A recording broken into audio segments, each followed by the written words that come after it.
ఏంది మామ అలా ఉన్నావు? 4.5 ఏళ్ళైందిరా ఈ ఊర్లో శుభవార్త దరువేసి. ఈ అవినీతి ఫ్యాన్ ప్రభుత్వం వచ్చినప్పటి నుంచి ఎప్పుడు చూడు రైతుల ఆత్మహత్యలు, ఉద్యోగ అవకాశాలు లేక యువత వలసపోవడం, పెరిగిన ధరల వల్ల ఆకలి చావులు తప్ప ఇంకా మన ఊర్లో ఏం మిగిలిందిరా గట్టిగా తప్పు కొట్టి చెప్పడానికి.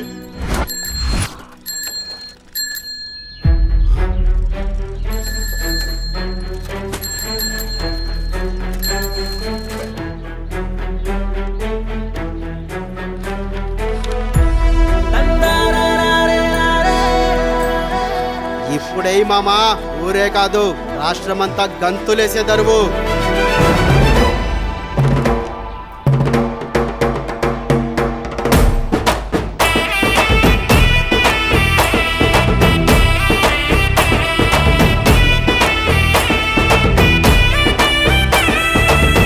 ఇందు మూలముగా 50 మంది ప్రజానికాన్ని తెలియజేయడమనగా శ్రీ నారా చంద్రబాబు నాయుడు గారు ముఖ్యమంత్రి అయిన తర్వాత ప్రతి ఇంటికి ఉచితంగా ఏడాదికి 3 గ్యాస్ సిలిండర్లు ఇస్తారంట.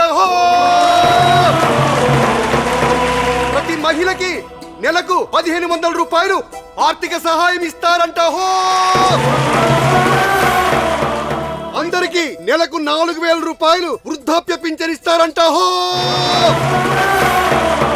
వయసుతో పరిమితం లేకుండా మహిళలందరూ ఉచితంగా బస్సులో ప్రయాణించవచ్చంట. బడికి వెళ్లే ప్రతి విద్యార్థికి ఒక్కరు కాదు, ఇద్దరు కాదు, ఇంట్లో ఎంత మంది ఉంటే అంత మందికి ఏడాదికి 15,000 రూపాయలు ఇస్తారంట.